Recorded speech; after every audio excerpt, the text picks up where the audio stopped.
आर्य श्रीमती दुलारी Singh college के YouTube channel पर आप सबका स्वागत है। मैं आपको डीएलएड चतुर्थ सेमेस्टर में विषय हिंदी पढ़ाऊंगा। पिछली वीडियो में हमने अतुकान तथा ध्वनियों वाले शब्दों को पहचाना एवं पढ़ना को पढ़ लिया था। आज सब इस लेक्चर में पढ़ाए गए पाठ का नोट तैयार करना। चलिए शुरू करते हैं। आज का टॉपिक है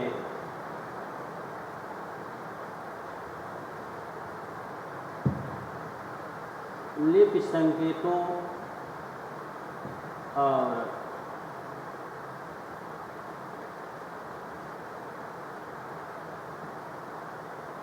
जो है अनुनासिक ध्वनियों के लिपि संकेतों के बारे में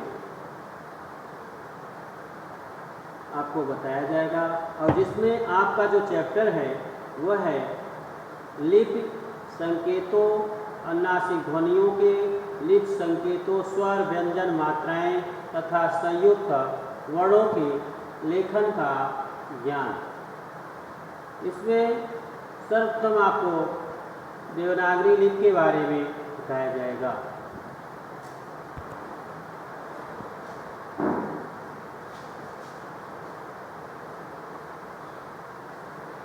आपका जो चैप्टर है वह है लिपि संकेतों, अनुनासिक ध्वनियों के लिपि संकेतों, स्वर, व्यंजन, मात्राएं तथा संयुक्त वर्णों के लेखन का ज्ञान।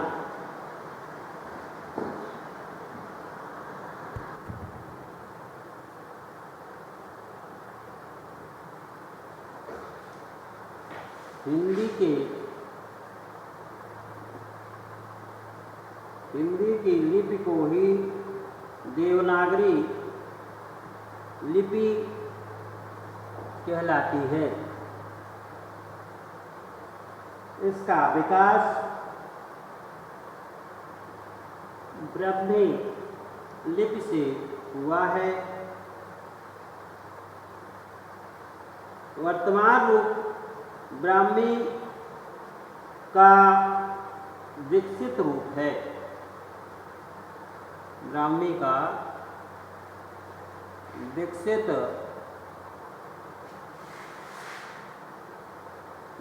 रूप है। समय समय पर देवनागरी लिपि में नई नई ध्वनियाँ और उनके लिए नए नए चिन्ह बना लिए गए हैं।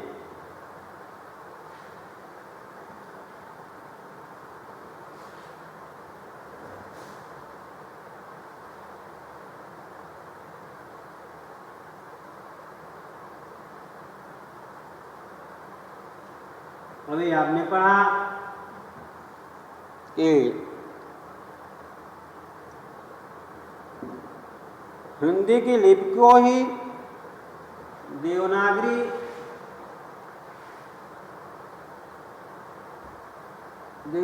लिपि कहलाती है।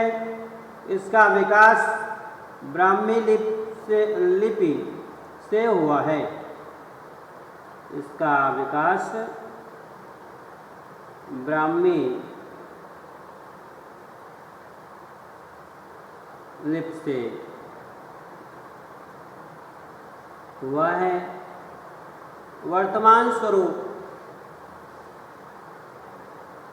ब्राह्मी लिपि से ही वर्तमान रूप ब्राह्मी का विकसित रूप है।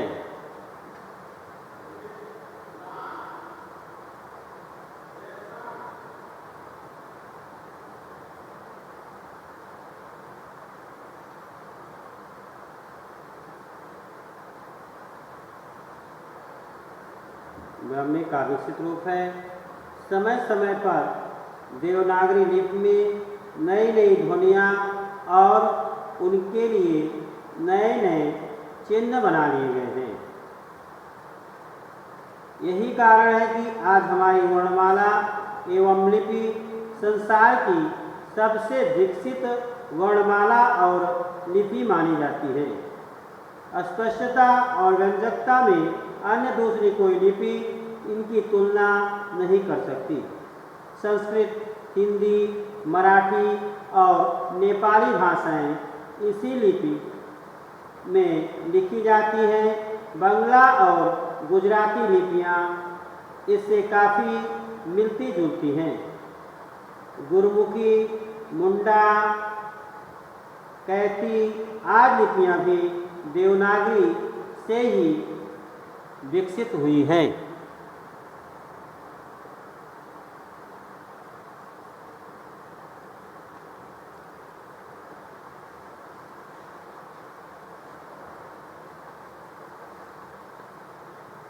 उसके बाद आप देखिए हिंदी वर्णमाला के वेग।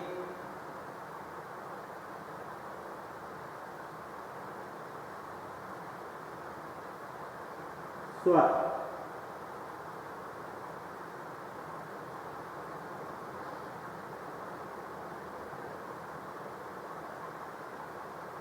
स्वर जिन ध्वनियों के उच्चारण में श्वास वायु अबाध गति से आती जाती है उन्हें स्वर कहते हैं।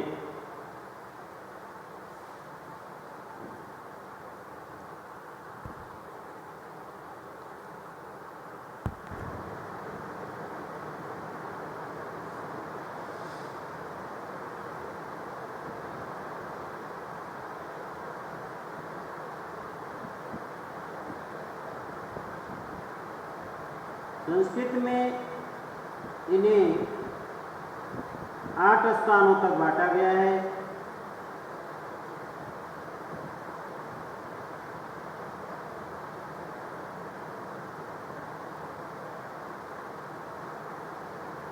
कंठ अ विसर्ग अह यह कंठ के स्थान से उच्चारित होता है। तालव्य ई यह ताल के स्थान से उच्चारित होता है। मूर्धन्य री मूर्धा स्थान से इसे उच्चारित किया जाता है। दंत ल या दंत स्थान से उच्चारित होता है। ओष्ठ वो ओष्ठ के स्थान से उच्चारित किया जाता है। कंठ तालव्य ए कंठ तथा ताल दोनों स्थानों से सम्मिलित रूप से उच्चारित किया जाता है। कंठोष्ठ औ कंठ और ओष्ठ स्थानों से उच्चारित किया जाता है। नासिक अंग इंग उ आदि अर्थात स्वर का नासिका सहित उच्चारण होता है। उसके बाद प्रयत्न के आधार पर संस्कृत स्वरों का वर्गीकरण समझ लीजिए। जीवा की अवस्था ओष्ठों की स्थिरता कंठगत मांसपेशियों की शिथिलता एवं कठोरता की दृष्टि से संस्कृत स्वरों का वर्गीकरण किया गया है जो निम्न प्रकार है। पहला उच्चारण काल के आधार पर, दूसरा पहला में ही पहला दूसरा नहीं, मूल तथा ह्रस्व अ ई उ री। उसके बाद दूसरा है दीर्घ स्वर आ ई उ, दीर्घ तथा संयुक्त मिश्रित स्वर ए ओ औ।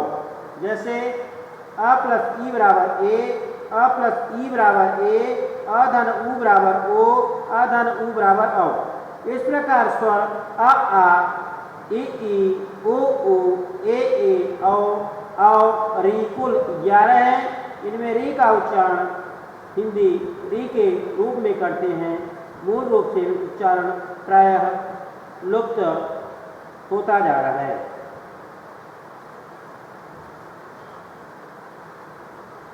उसके बाद आपका आता है व्यंजन। और जिन ध्वनियों के उच्चारण में श्वास गति में कहीं न कहीं बाधा अवश्य पहुंचती है उसे व्यंजन ध्वनि कहते हैं।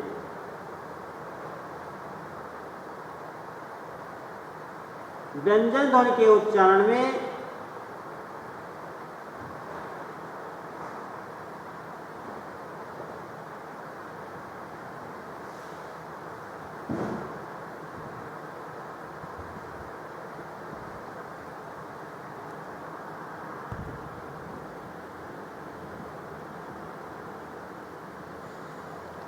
स्वरों की सहायता ली जाती है।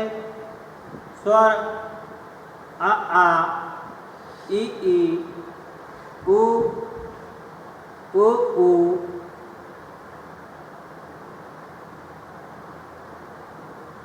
री ए ओ औ अयोग वा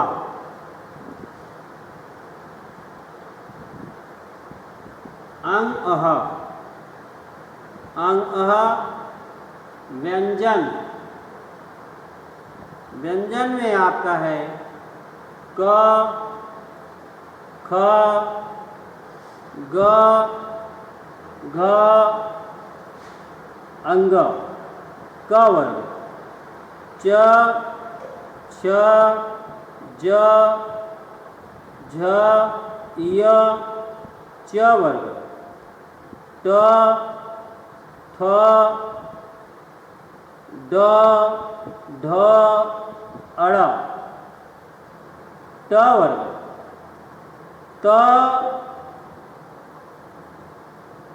थ द ध न त वर्ग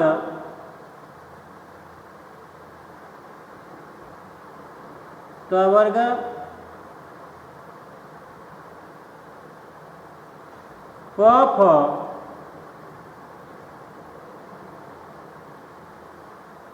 ब भ म प वर्ग। यह अलावा अंतस्थ व्यंजन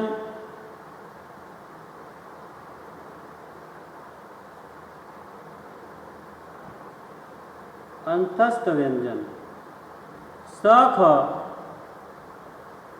सह ऊष्म व्यंजन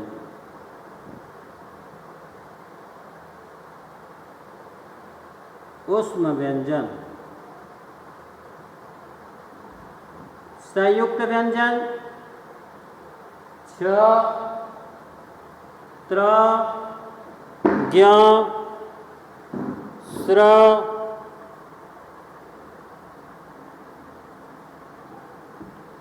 द्विगुण व्यंजन ड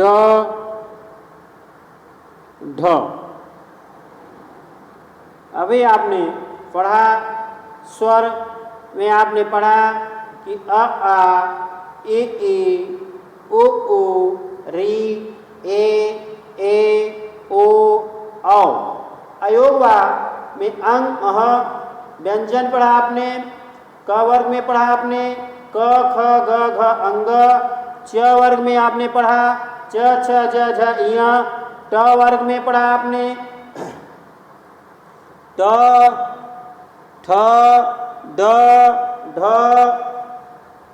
अड़। ट वर्ग में आपने पढ़ा त थ द ध न। त वर्ग। प वर्ग में पढ़ा प फ ब भ म। उसके बाद यर अलावा अंतस्थ व्यंजन स ख सह ऊष्म व्यंजन। संयुक्त व्यंजन में आपने पढ़ा छ त्र ज्ञ और स्र। छ त्र ज्ञ स्र अयोगवा से आप क्या समझते हो? तो अ और अह अयोगवा कहे जाते हैं। इनका प्रयोग स्वर और व्यंजन दोनों में होता है।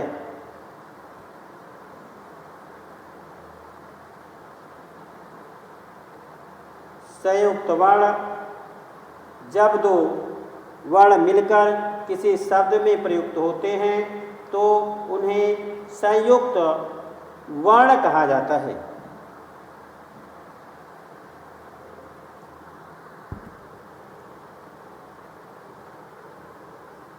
संयुक्त वर्ण जब दो वर्ण मिलकर किसी शब्द में प्रयुक्त होते हैं तो उन्हें संयुक्त संयुक्त वर्ण कहा जाता है। इसमें कम से कम एक वर्ण स्वर रहित होता है, जैसे ग्वाला, रंभा, क्यारी, अंत आदि। वर्णों को इनकी आकृति के आधार पर निम्नलिखित वर्णों में बांटा जा सकता है। खड़ी पाई या अंत पाई वाले वर्ण, दूसरा मध्य पाई वाले वर्ण, तीसरा बिना पाई वाले वर्ण, चौथा विशिष्ट वर्ग। प्रथम वर्ग में आने वाले वर्ण हैं ख, ग, घ, च, छ,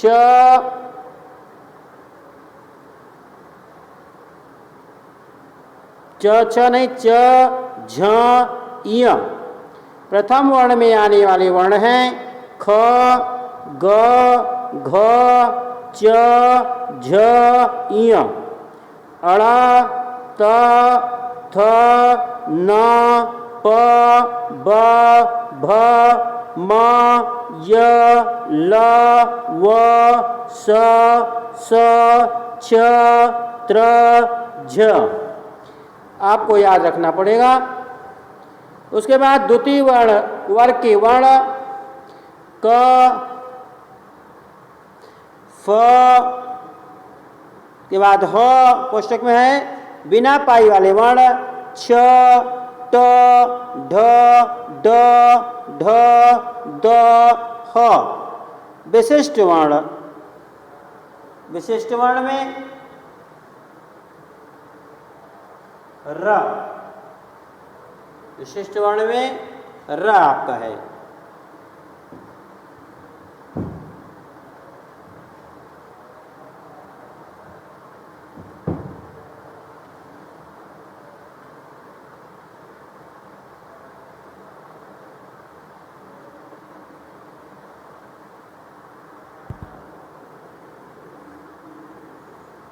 संयुक्त करने वाले नियम।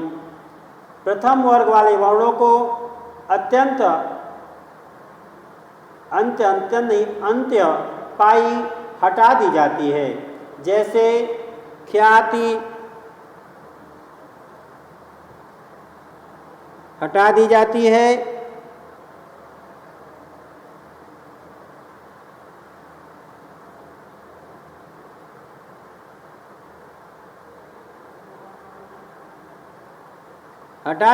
है, जैसे ख्याति, ग्वाला, च्यवन आदि।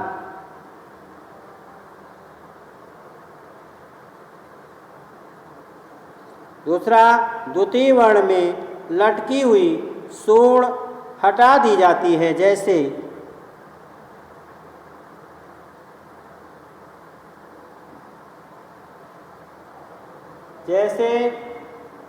क्यारी,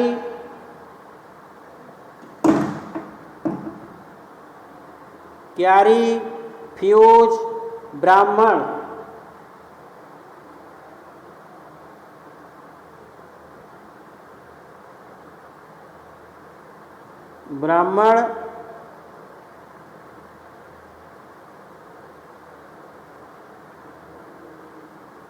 तीसरा, तृतीय वर्ग वाले वर्णों के नीचे हलंत,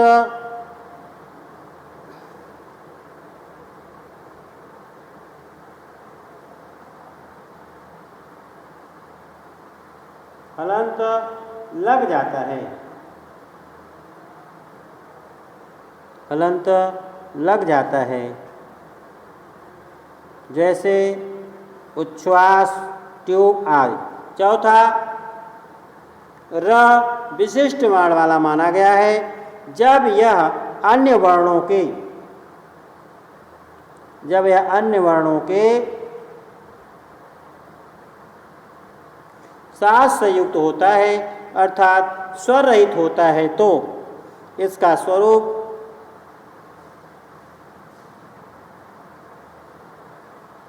के रूप में होता है उड़नत्वा र के रूप में होता है।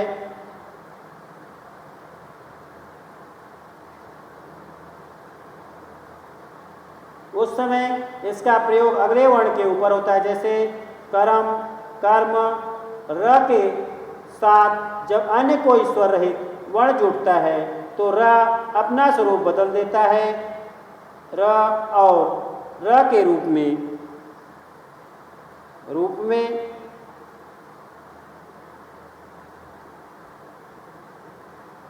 र के वक्र रेखा वाला स्वरूप तब होता है जोड़ने वाले वर्ण अत्यंत पाई और मध्य पाई वाले वर्गों के होते हैं, जैसे क प्लस र बराबर क्र, ग प्लस र बराबर ग्र।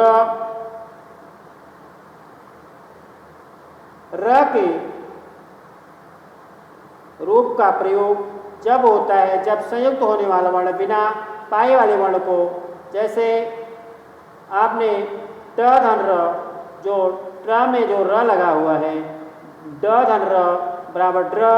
र के प्रयोग में प्रायः लोग गलतियां करते हैं। अतः इसके मूल्यांकन में विशेष सावधानी की आवश्यकता होती है। पढ़े लिखे लोग भी आशीर्वाद जैसे अशुद्ध प्रयोग करते हैं, जबकि सही प्रयोग है आशीर्वाद बराबर आशीर्वाद।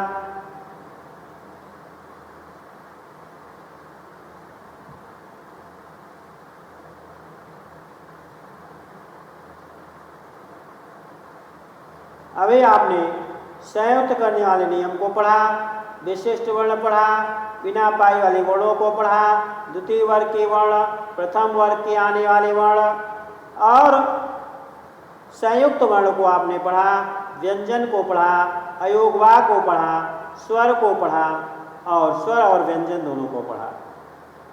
हिंदी वर्णमाला के भेद कीजिए। आपने हिंदी वर्णमाला के भेद को भी पढ़ा कि स्वर और व्यंजन, और देवनागरी लिपि से आपने देवनागरी लिपि के बारे में आपने पढ़ा।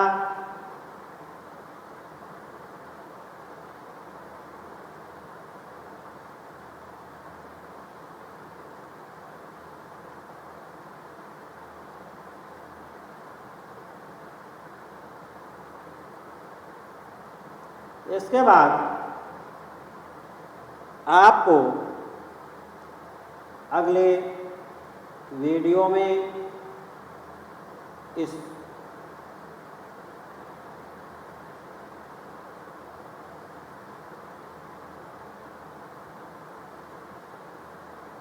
बचे हुए शेष भाग को पढ़ाया जाएगा।